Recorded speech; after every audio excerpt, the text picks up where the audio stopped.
Okay, so here we are for another installment of the FLT podcast. Thank you for joining us. Today we are joined by Valtteri Raekallio. We've had, I hope I pronounced that correctly. We've had a number of guests on so far, but they've all tended to have like a commercial or a business background. And what we wanted to start to do was to sort of explore different fields. And in those fields, we wanted to see what were the similarities or the differences that we could find with Finnish leadership. When we were looking for young leaders or modern leaders in the artistic world, your name was pretty much top of the pile as one of the rising stars. And so we were very eager to have you come and sit in the seat. Welcome. How are you feeling? I'm feeling good. It's a pleasure to be here. Thanks for having me. Great. As always, we prepared a little bit of an introduction. Annalie, would you do the honors? Sure, absolutely. There's a little bit of education here about how the funding system of art in Finland in general works, because some of our listeners are abroad. So Valtteri, you are a prominent Finnish dancer, as Mark said, a choreographer, a teacher, and an artistic director. You are also an entrepreneur leading Raekallio Corporation, which was established in 2013 and is an independent dance company based in Helsinki. Independent art companies have a tough time in Finland. The central government subsidies are mostly earmarked to well-established art institutions, leaving the independent art companies to compete of the lesser funding given by the Arts Promotion Center called Taike. You have extensively talked about this, saying it's foolish that Raekallio Corporation's performances are sold out, but we need to turn people away only because we cannot afford additional rental payments of the required spaces. Finland has lost a lot of artists due to this. As a dancer, you have worked with major international and Finnish choreographers and directors in almost 100 productions in 40 countries. Your own productions range from immersive or site-specific works and stage work to film projects. Currently, you are working together with Thomas Freundlich on a documentary of your mentor, Tommi Kitti, with whom you had a master-apprentice relationship for 9 years. You have been nominated to lead Helsinki Dance Company at Helsinki City Theatre starting in August. You yourself worked as a dancer at HDC in 2006-2013 and called it at that time a very hierarchical workplace. Your works take a stance on societal issues such as school bullying or mental health, which you yourself have experiences about and have openly talked about them. In your work, you are also keen on exploring the effects of different forms of authority and power. You have said, I don't believe that any artist can function if they feel that they are subdued by someone utilizing superior power over them. Is this a good characterization of you, Valtteri? Well, and how would you describe your personal coping mechanisms when you feel overpowered or subdued? Oh wow, yeah. Well, it's a how do you say? It's a good official characterization for sure. It's a bio. Maybe for my coping mechanisms, one of the biggest like revelations for myself in the past few years have been understanding that I could probably describe myself as a workaholic. So a lot of the things that I do are, how do you say, like compulsive behavior. The reason of working is maybe not always so,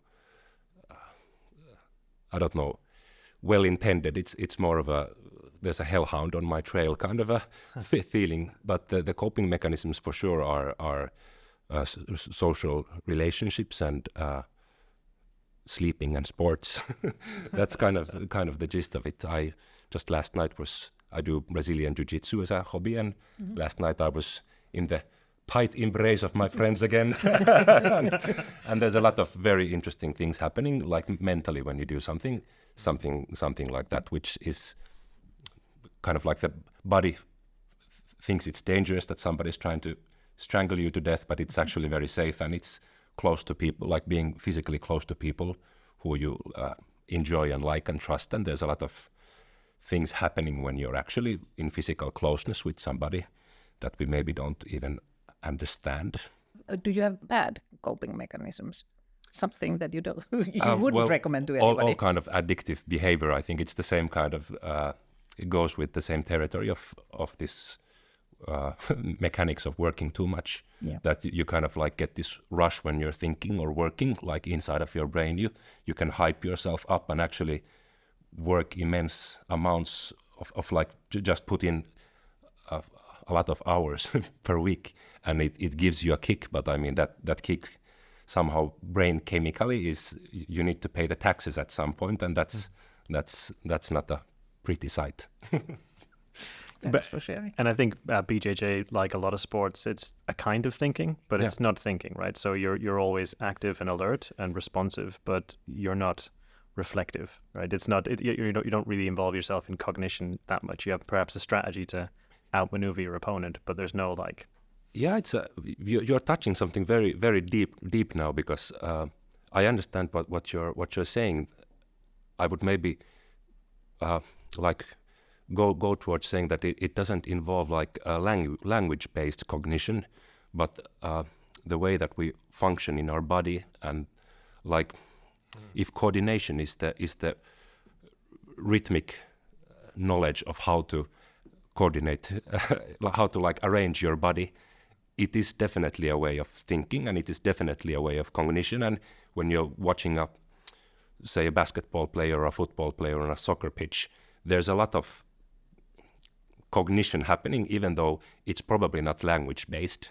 Like when Messi knows exactly where to be in the pitch before those two passes that arrive to him, he knows that in advance, and it doesn't have anything to do with He's not thinking about it. He's not or he's like bodily aware of the situation, and this is and it's maybe I'm trying to oppose or be a little bit critical about the way that we think about thinking, that thinking is not just something that is language based, like us talking to ourselves.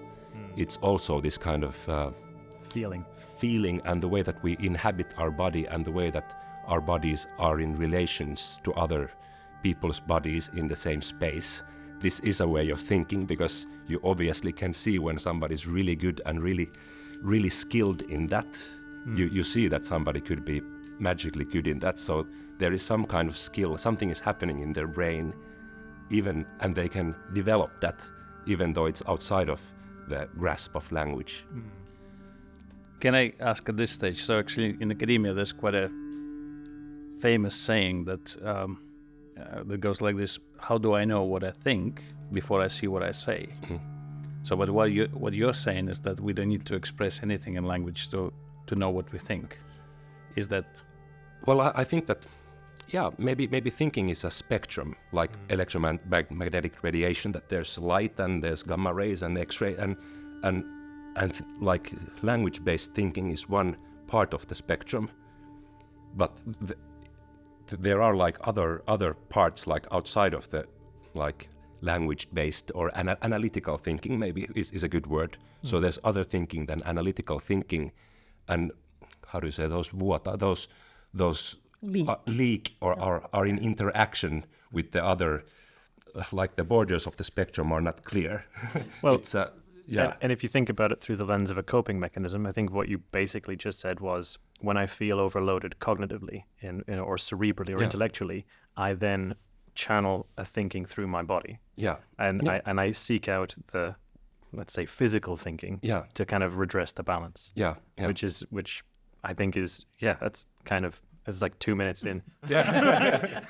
No, because it's a huge thing in our society, because we are more and more coming like vessels for our brains, which are interconnected to other people through application or like through machines, and this is something that, I mean, it's all and good, and productivity will rise, and sure, fantastic, we're getting closer and closer of solving a lot of humanity's problems, but at the same time we are kind of like, I don't know, are we losing something in this way to communicate, to touch, and to understand how people are, and that is something that is very much at least soothing, and for a child it's something that is really important in building up a child's sense of self and boundaries and the way that a child can communicate about his feelings, which will come out or be expressed physically, because he doesn't have the language capacity yet to do the complicated work of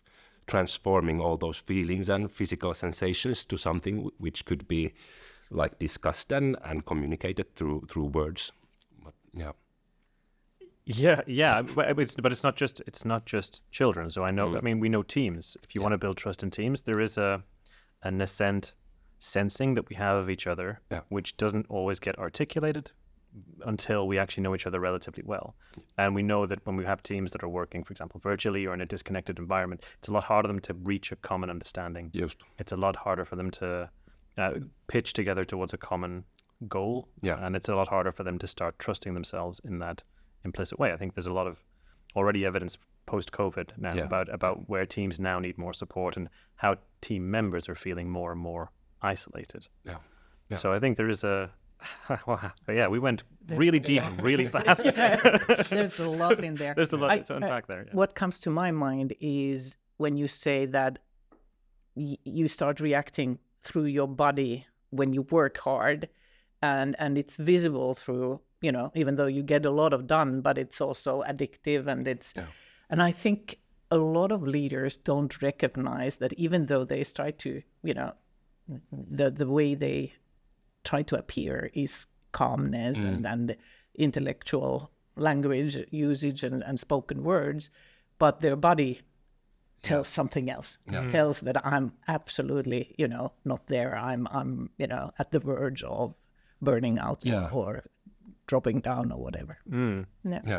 Yeah, I think that's most, in my experience, it's most visible in listening, right? So you can, people can hear what they can hear. And if you can't hear, if there's something said between the lines or something you need to pick up emotionally, if you can't hear it, it's a strange paradox because it's beyond your range. But if you're tired, your range is smaller. Exactly, right, and shorter. And I think, a lot of leaders do tend to bury themselves in their work, probably to the detriment of the team.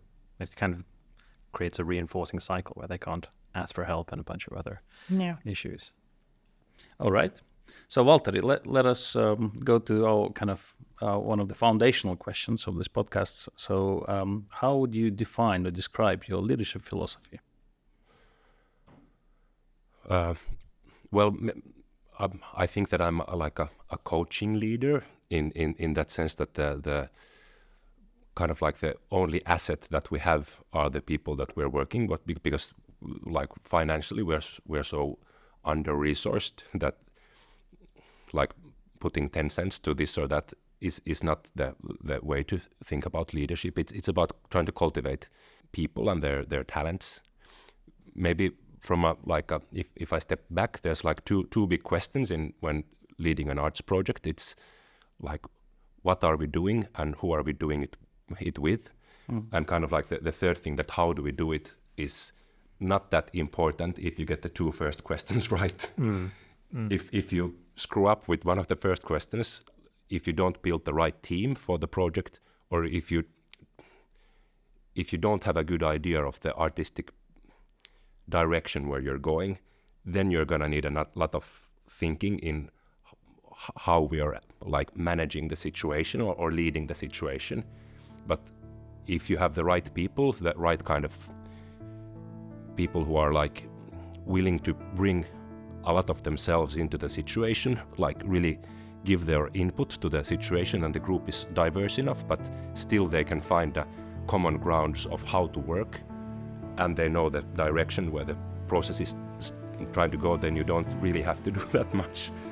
Like honestly, then the magic with artists really happen. Then you're just like giving them space and making sure that they take some breaks, and it's really the best processes are very like organic and self-driving, and people are feeding out of each other. It's beautiful, but if two of these basic principles is a little bit off, then you need to look at the people or support the people more as individuals, and there will be more conflict, and there will be more like emotional baggage in the situation that you as a leader are kind of like responsible of handling in a way that people feel validated and feel that their points of view and their feelings get noticed and understood, but still that the group doesn't shift its way according to the biggest drama queen or king, kind of like, and then that's a very huge thing of how to lead an arts or a creative process, because people are so emotionally so involved in the thing. They are not in it for the salary or the perks. They are just in it because they want to do it, and they really want to do it, and they want to succeed in it, and they want the thing to, or the project to succeed. And it's kind of like finding a balance with different personalities of how much they're in it to succeed from themselves, and how can you divert that energy for the benefit of the project. So it's very like HR leading in that sense. Can I still ask, so Yeah. looking at these different dimensions of what you just talked about, so how do you actually create this common understanding as a leader in such a diverse group? Well, what makes it easy, or what gives it a good chance of succeeding, is exactly because we're working so much physically in contact with each other, and the body doesn't lie in that sense. So you understand when people are dancing well together, when they can communicate physically well without thinking or explaining, or when it works physically, it will work like the... So you see if there's friction, and then kind of like the outside, the director's job is to see those things of friction and then have tools to, like different kind of physical tasks or different kind of mental images to try to work past those frictions for the 2 dancers or 5 dancers or 12 dancers to find a common... It is kind of like a common physicality to work with. If you get that right, then like managing the breaks or the holidays or the salaries, or it's just like peanut. Then it's just like Excel. Oh, we need to have we need to do. Then it's just like management. Not to say that that's easy, but then it's quite straightforward what you need to do. But if there's the frictions between the people and the, how do you say, the artisticry or the passions of the people, how to like lubricate those, that they support each other and complement each other. That's the thing. But the thing with dance and being in the same room with people is that you actually quite soon get a sense that are those people working well together, and we recruit people very slowly. I've been working with the same dancers for pretty much from the start. We take in maybe 1 person every other year. Now last year we took in 3, but we had quite an intensive auditioning process, and I do it with the dancers. So there was 2 dancers and me working together for a day with a group of people, and then we found 3 really good people. And for the first time I also hired somebody who was like really young as an artist in her 20s, because usually I've been working with people my age who already have a very like 15 or 20 years of experience of professional work, and I'm super happy with the young person that we were able to bring in, and she has been really bringing in good stuff and like different perspectives to the group, because this kind of how do you say, like we have been so similarly aged that it's been getting a little bit narrow, maybe the spectrum of just thinking and feeling, and now it's super nice to have somebody who's half the age of mostly our crew. So yeah. Well, you're young. Yeah, yourself. exactly. Now I'm 42.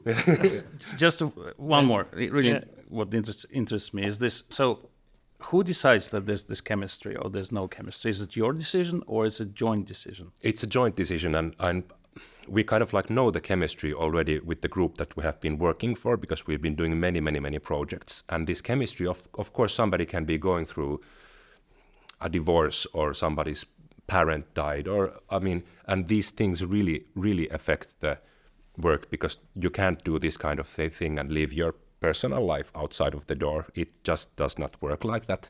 So kind of like the artistic processes need to be robust or resilient enough that it can take like external blows like that, and that is just about the people really need to trust each other and they need to have the right to come to the workplace, even though we're working on a project for maybe 3 months, so it's very short, like sprint in a way, that something has happened. I'm actually not being, I won't be able to perform at that level that you kind of like know that and people have to have the right to come in and say that, and then the group needs to figure out, okay, until now I've had the privilege to be able to work with a group of people who really have been so generous towards each other that this has actually been the case. But that's why I've also been so hesitant to hire new people,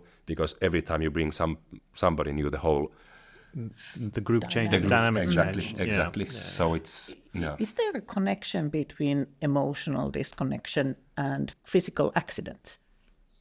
Yeah, that's a good question. I haven't thought of it like that, but for I mean, yeah, I could imagine that that's true. But I mean, you sense it very quickly if your partner or somebody is not there, and then it becomes dangerous. But I don't know, is it like a kind of like a cognitive relapse, or it's kind of like, what words do you give this emotional? But of course, if somebody is having some kind of crisis in life, there are situations when you just have to say that you need to go home and come back next Monday and let's see how it is, because this is not beneficial, and you need to be able to do that, because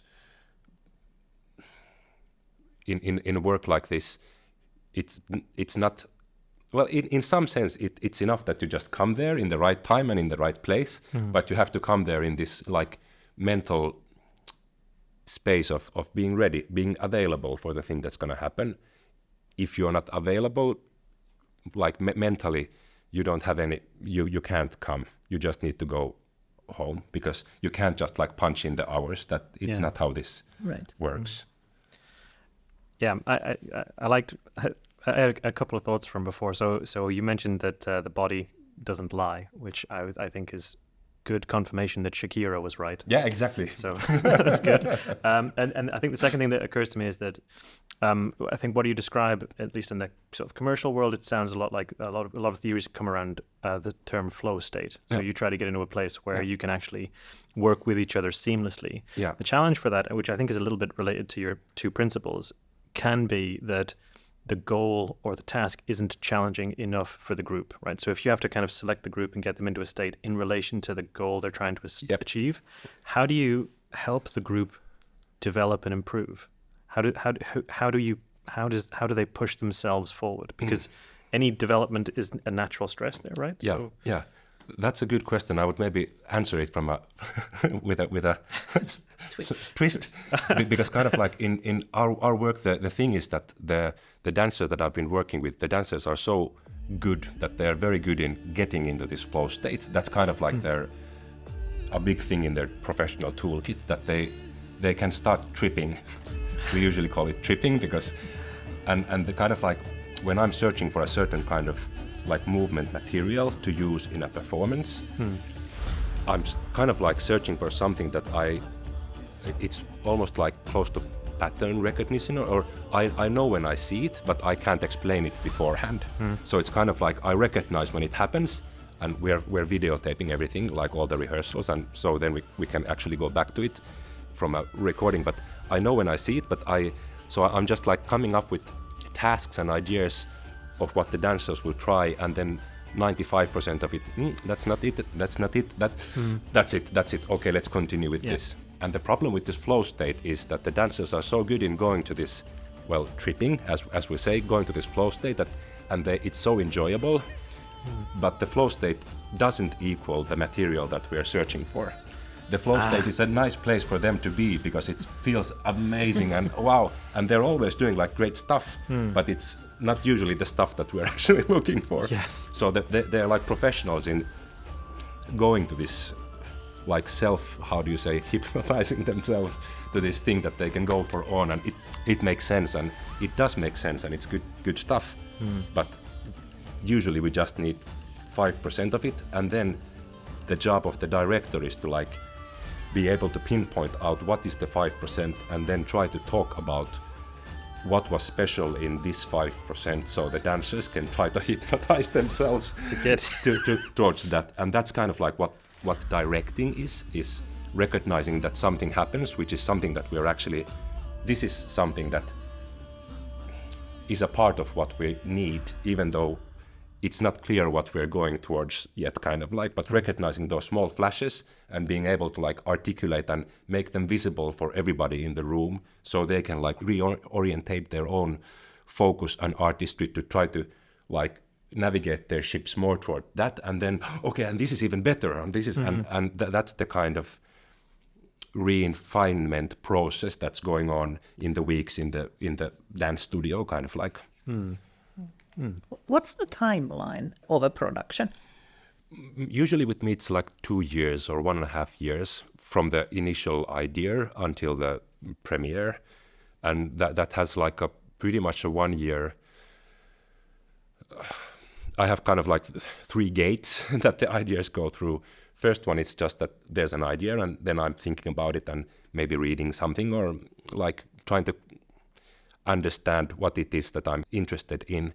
And I don't know, 75% of ideas die in this that actually there's something that you get excited about and then you're working on it for some weeks or months and half a year, and then it kind of like fades away, and it just doesn't interest you or me enough that I keep working on it. And I can have many ideas like this in the kind of like pipeline of ideas. And then they go into pre-production, and if they go into pre-production, which is kind of like the first gate, then that's kind of a thing that then we start to use money on it. So okay. First it's just like my mental thing, so then we can hire a designer to come do some sketches or work with somebody or go somewhere and see some, or then it's kind of like this pre-production thing. And if, I don't know, 20 or 25% of ideas went through the idea phase to pre-production, then this 25% in pre-production, 20% die there. That actually this is not interesting enough, or it's going to be too expensive, or we don't know how to solve these problems, or you kind of like try to bring in some facts so that you could understand how could this actually become a piece of art. And then it's about resources and yeah.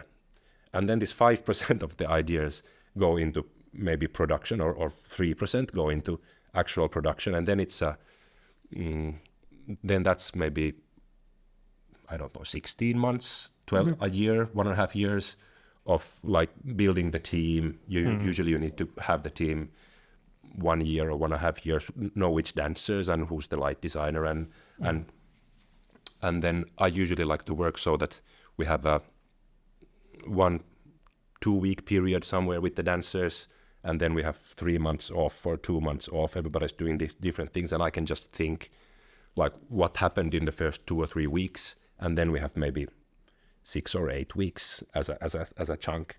But I really need this break with after the first tryouts to like go back to my drawing board and like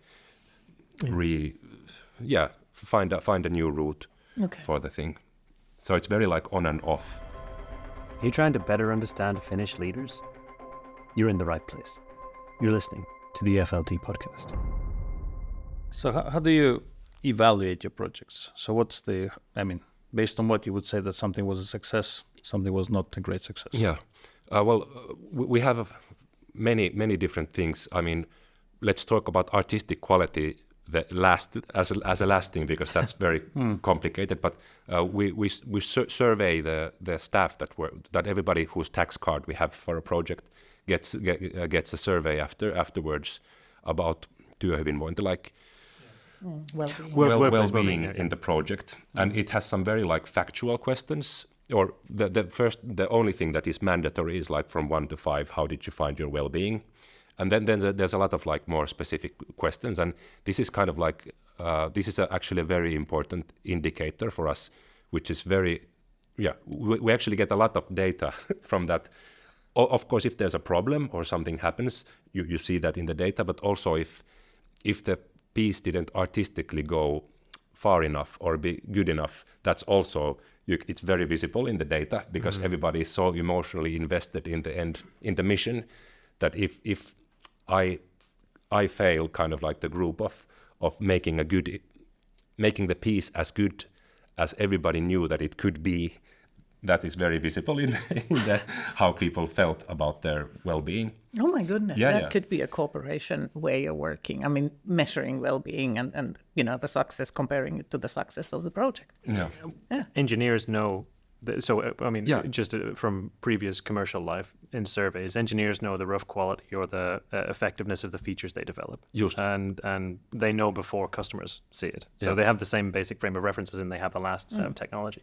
Just. So I think it is, we don't think about it as hyvinvointi or as well-being. Yeah.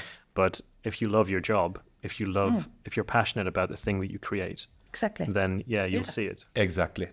Because we get like nuts and bolts information that, okay, the communication with the timetables was a bit crappy in this project, and that's of course a good thing to get feedback from, but you really get this, how people felt about the project and how well they could perform in the project. This is the actual thing that you can see from that. Well, and then there's of course like this kind of budget thing that we know that we were trying to get this much of ticket revenue and hoping to produce it with this like very, very simple.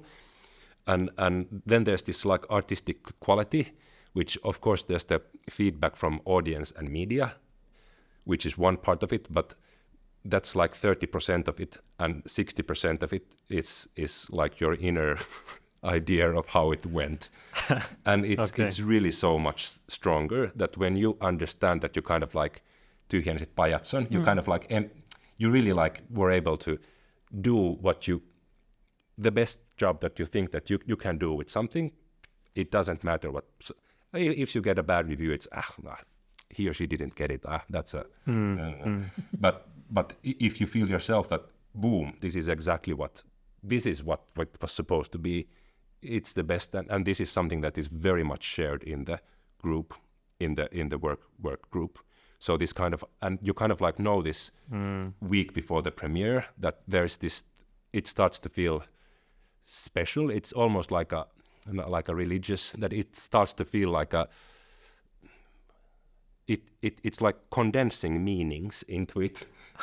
It becomes something that you don't kind of like understand, or nobody owns it in a way. It's not my thing. It's not the dance. It's somehow the thing is in between us.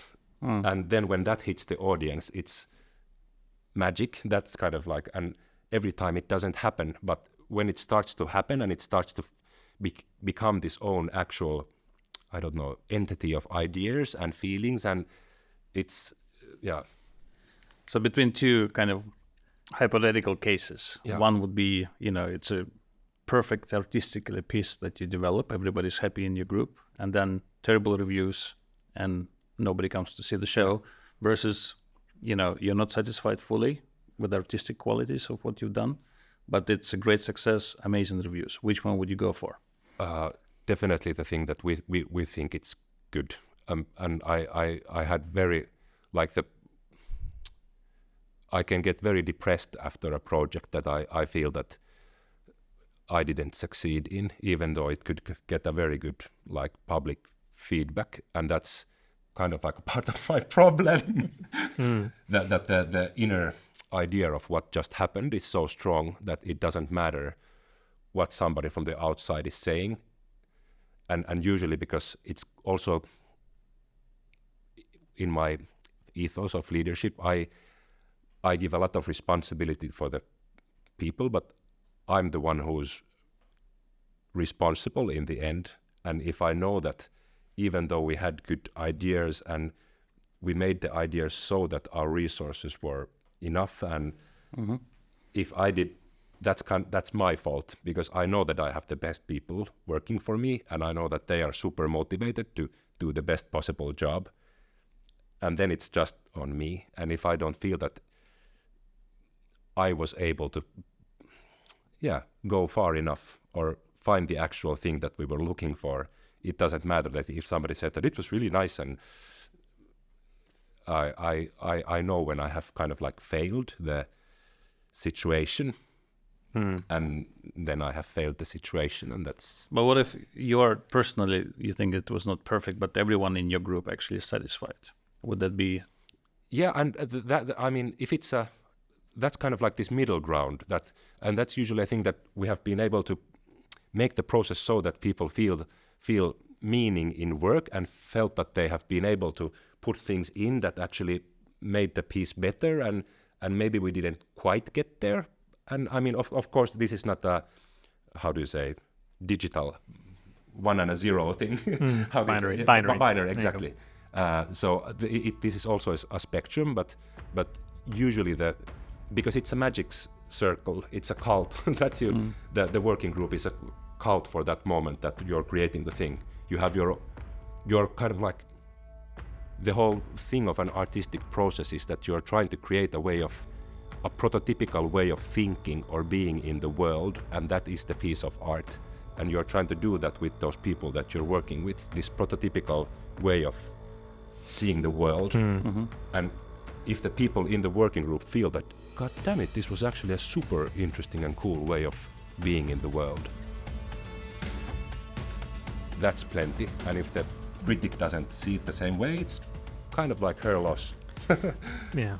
But I think so. At least now, Brazilian Jiu-Jitsu makes complete sense to me. Yeah. so because I mean, so reflecting on kind of like my own career earlier on, I had 1 or 2 successes with a small team, and the feeling of bringing a project to fruition and then showing leaders in other parts of the company something they hadn't seen before was like.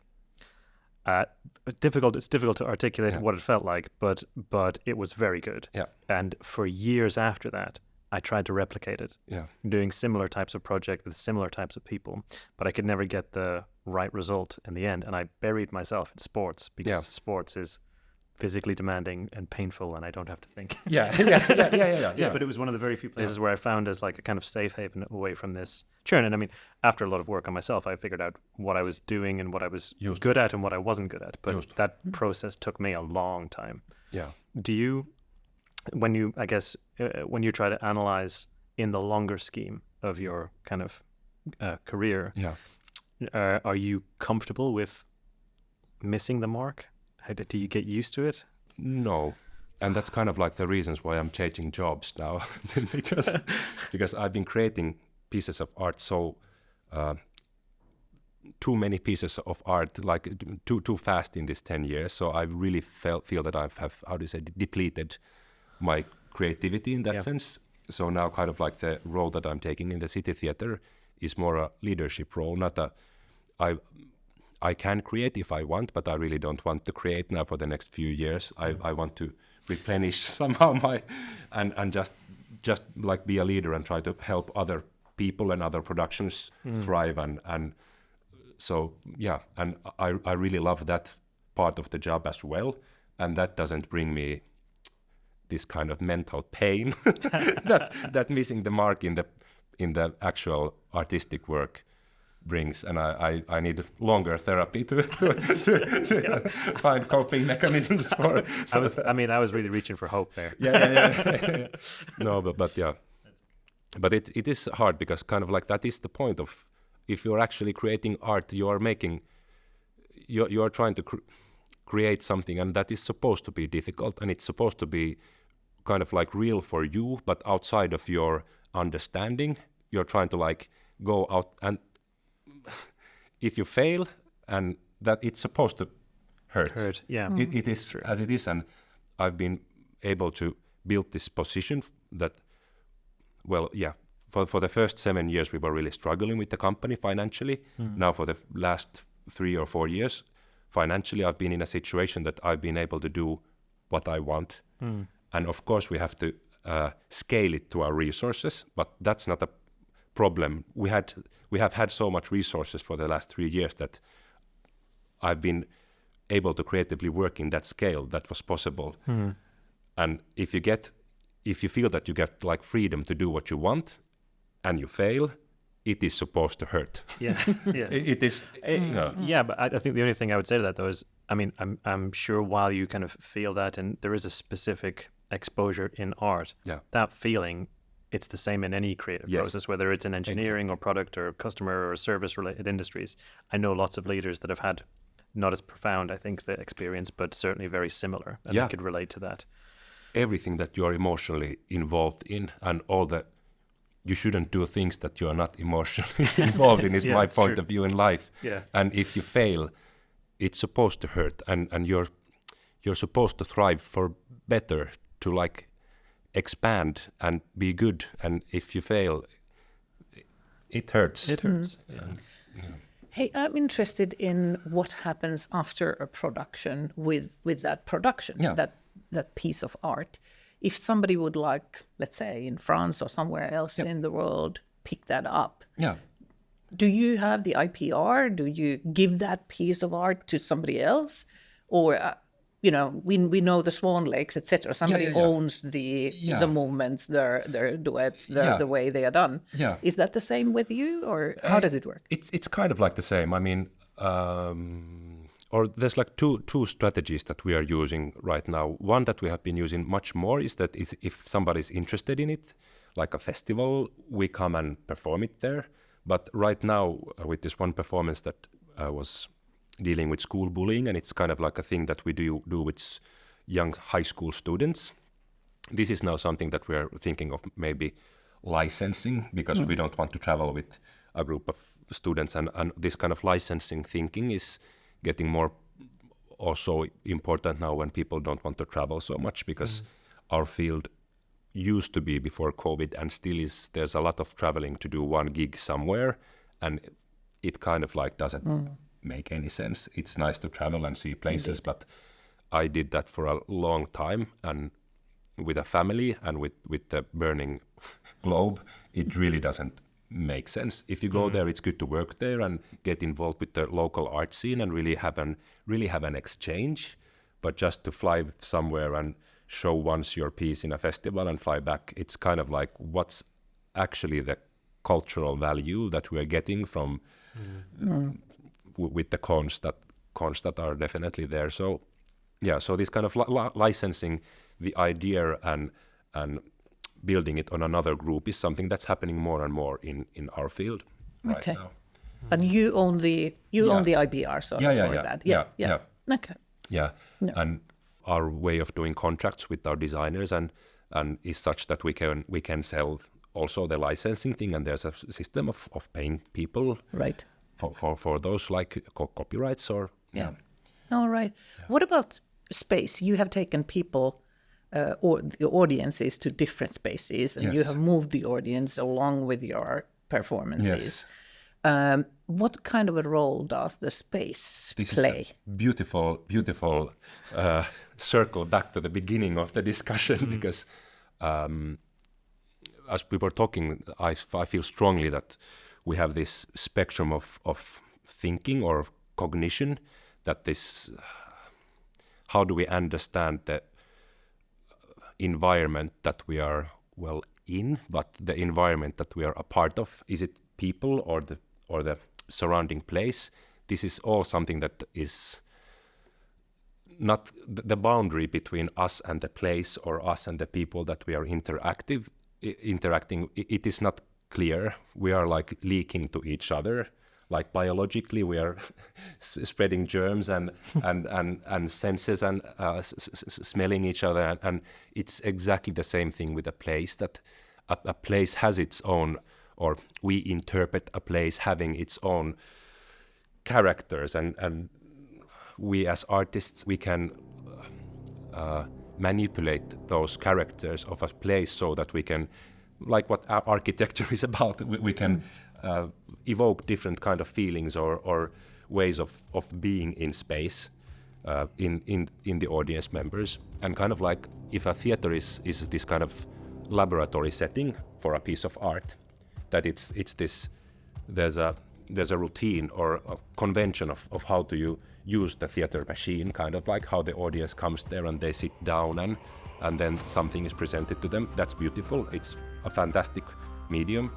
But let's say that in another religion, when people are standing instead of like sitting as a Lutheran people in the bench, or in a mass when people are standing up for certain things or sitting down, or Orthodoxes who are walking around the church, somebody actually has been thinking about this a lot, that it is the way that we are physically interacting with the space, with the people around us, changes the way that or if you're in a rock concert and you're standing and like moving slowly with other people, or if you're in the house of music listening to philharmonics, sitting down more in this, and it has exactly to do with this spectrum of thinking and cognition, that there are some spectrums of the cognition which kind of like work better, have a better space to work if you silence your body, you sit down or you lie down, and if you're standing or moving or following a performer there, or going to another room and seeing something else, you discover the room at the same time as you're seeing something happening there. It's just another way of approaching the sensory system. So yeah, we have been interested in playing with that and using that kind of the whole experience of the performance situation as the playground. So yeah, really interesting. And it has been cheaper. Also that. And for those who are just listening to this, you're missing a huge piece because Valtteri is constantly speaking with his arms, face, and expressions. In our fantastic setting, which is confusing, but no, it's good. Well, good. When you're an Espoo, you understand the importance of place, right? Yeah. It's a subtle joke. Yeah. Although actually, I mean, that does bring us on to something we haven't yet touched, which is Finland and Finnishness. What are your general experiences of leadership in Finland? Have you had good bosses? Have you had bad bosses? I think I have had both bosses, like good and bad, and that has been very instrumentally important for myself finding my own ways of like leading, and especially the ideals of leading, which I'm like constantly thriving for. And I think strongly that in the cultural field, the generation is changing. And it's very, like when I started working in the 99, 2000, like then professionally, it was like the Finnish art scene was still dominated by the like later generation of arts leaders who are a lot more. We can bleep this. Yeah. No, but it was just more like authority based and not communicating in that sense, and there were also like really good leaders who were very well read and civilized and really good things. So it's not a dichotomy in that sense, but this amount of communication and this kind of like, well, the hierarchy of the structure is really in a huge shift. And of course, the whole Me Too movement started in the cultural field, and there's a lot of this really dark undercurrents that really have been plaguing the whole field for decades and decades, which has now been like brought to the surface and are slowly being actually dealt with also in the houses and in the way that the leadership works. And it is a slow process and it is not done yet, but now the mud is visible, and it's like possible to try to find processes and ways of actually trying to make the whole field more sustainable, like emotionally, because it's a hugely, because everybody is so emotionally involved, it's a really dangerous work environment for any kind of misuse of power. You can really destroy people, and we have all seen it happen, like in this field. So that's the biggest difference, that those things are now kind of like out in the open, and there's a lot of people and organizations who are actually working hard to find more sustainable ways. And we have a lot of really good young leaders who are showing leading with example that you can actually do very good art in a very different kind of mental setting. So it is actually a paradigm shift. What has happened in the last 25 years in my work life. And how did you come to this? Based on what kind of experiences? To your kind of philosophy that this is not about hierarchies, really. You can manage differently. Well, I was also involved in projects that suffered under really bad leadership, and I've seen quite close some people like leave the whole industry because of bad leadership. And when I say leave the industry, I mean like get destroyed as people and lose their ability to work. And that just because nobody gets rich in this business. People are really fighting to survive, even though when they're working, and if their like mental health gets destroyed, those fates, just like human fates, are actually quite brutal, even in Finland, where we still have a kind of like a welfare system and we have support networks, but people have so little to start with that if they kind of like get run over by abuse of power, that it is brutal. And I was involved in projects where this happens, and it is quite something. I'd imagine it's almost impossible to.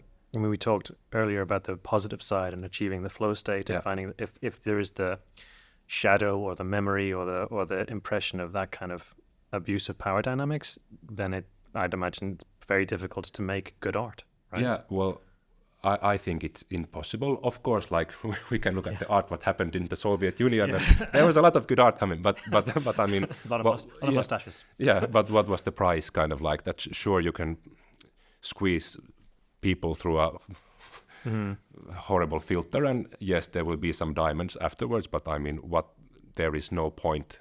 That is not the only way or the best way. That's the worst way of like running a society or producing art is to hurt people, and this is something that it really has changed in the philosophy of a lot of young people. But I mean, this idea of safe, like you have to have this kind of basic feeling of being safe to be able to have courage. I mean, if you really think that somebody is out to destroy you, of course there are some special people who can still be that, but I mean, most of us actually need to feel safe, and if we feel safe and secure, we can actually perform cool stuff. We can really we can do good stuff if we know that if we fail, it won't destroy us, and especially it won't destroy us in that small magic circle that is trying to create a new way of looking at the world. You need to have that safety net there, and then if the critic says that this was crap, it hurts. I mean, sure, but if you have the security of your own magic circle, you are quite invincible. And the job of the leader is to build that security of that magic circle, like around the project, so that people can be courageous and do crazy stuff and try and yeah. So you talked about the fact that if something goes not ideally in the production, you tend to blame yourself. Is that your way to kind of take pressure away from the artist? Yeah, exactly. And I mean, I like to talk a lot with people, and I get input, and people try to influence and they can influence like to some degree also the big picture. But it is clear that it is I am the captain of the ship, and that is clear. So if the ship gets lost at sea and everybody dies, it is my responsibility, and that is kind of like that's my job in a way. Yeah. So what would be your dream production? Topic, place, anything? Something that you would like to do that will be the. That's a good idea. There's some productions that I have kind of like planned quite far, and then for reasons not of my own have been cancelled. So there's this mine, like a mine that you dig in Finland. I think it's the deepest mine in Europe, and we were planning to do a performance there. And yeah, that got cancelled because there was a very big environmental problem in another mine, and then all the mines didn't want any attention to their publicity. Yeah, so they cancelled that, and I was really sorry because I had a very good idea there, but I won't tell what it is because I will do it. It will be fair. Because the mine is closing now. That mine is depleted, and the mining company won't be operating there, so maybe there'll be a space. I think what Alexei is pitching for is Finnish leadership, the show, right? In the mine. Exactly. Yeah. Exactly. We can do the second episode in the mine. Exactly. The next time. Yeah. Okay, Valtteri, this was like inspiring. So, I mean, we covered an incredible amount of ground. I think what sort of sticks to me, I sort of feel bad calling it the flow state because it's not. I'm not sure that it's exactly accurate for what you want, but I understand completely what you're saying, and it is right. I mean, it's just that people who are really like professional artists are professionals in going to that state. So I think what you meant, the way you said it was, you have to create a vision and then you have to help people trip. Yeah. Those tripping people need to see the value of the vision. Yeah. And I think that's a fantastic summary or articulation of good leadership. You've been really generous with your time, incredibly insightful. I am so happy that we got to sit down with you. Thank you very much for coming today. Thanks. And thank you guys. And good luck in your negotiations with the mine people. Yeah, exactly. Exactly. Yeah. Thanks. Thank you. Thank you. Thanks. Okay, that was Valtteri Raekallio, choreographer and arts director and just all-round fantastic human. How do we feel? Natalie? It was quite amazing. Very different from the corporate guests we have had. Yeah. Huge difference. Also the way he sort of inhales the world, or the how he senses the world is so different and amazing. What I want to highlight, one thing, is the survey after each process or project that they do, and how they look at the data and compare it or analyze it through a lens of how well did the artists or the dancers feel? What were their level of well-being in a broad sense of the word? And I really thought that this is something that the corporate world should actually start doing, looking at the well-being not through the lens of physical and mental well-being on an individual basis, but actually looking at it broadly. How did the well-being of the people produce and achieve their goals of their project that they were working on, and do this after each project? I think there might be a tricky thing in that for most businesses, because I think what he was really clear about is that in his domain, nobody punches the clock. Like, you're in it, you're all in, and you're really like, you have to love you're in it for the art and for the sake of it. And I think most businesses and corporations probably don't have that same level of commitment. But I do think there's definitely something there about pride in the work, pride in the product, pride in the outcome altogether. It was a really important piece. Alexei, what's that for you? How do I feel? How do you feel? Yeah, how do you feel? I feel like dancing. Yeah. We're. Hips, I want to don't lie. Hips don't Shakira. No, okay. My takeaways kind of, well, it was very different. I agree. At the emotional level, at the level of excitement, I think a lot of cool things came out of this. But on the other hand, the way Valtteri was talking about how they manage this creative process, what I picked up was actually there's a lot of this kind of very traditional techniques also applied, right? Even though they don't they think they do something completely radically different, maybe. But the way he described, how they work on creating a joint vision for the production, the common understanding of culture in those groups that they work with, how they kind of analyze the performances based on videotaping that they do, and then communication is very important. You should be able to articulate what is this 5% that he was talking about. It should be there in the performance. I think a lot of analysis goes in. So actually in the end, and he's also teaching a lot of this kind of traditional management approaches and leadership approaches to. Yeah, and he also provides the shield. So he takes the criticism full brunt, and he doesn't allow the participants. And as he said, he's the captain of the ship. Yeah, and he didn't use the concept of psychological safety, but he was talking about He was talking about psychological safety. Exactly, taking the blame and away from on himself, and to release pressure from the group. One thing that probably I regret we didn't push a bit more was this whether he thinks his way of leading these processes is in any way Finnish or not international. Because, well, as I understood, he was implying that things are kind of becoming more homogeneous internationally, and there's a general shift in the industry, and there's nothing specific about Finland. But on the other hand, he works mostly in Finland. Even his dream production is actually a Finnish mine. So Deep I in think the bowels. there's actually something quite Finnish in this. But yeah, if we get another chance, I would definitely ask something more about this. That's true. Yeah, we didn't. Yeah. Well. FLT the musical coming soon. it'll be on the way. Yeah, it's true. I think it would have been better to follow up a bit on the Finnishness angle. Although, I think there was so much in what he said. I think the thing that I'm left with, I do think there's big parallels between the artistic world and general management processes, and I think, Anneli, you're right that there's a lot to learn from business in how he manages and leads.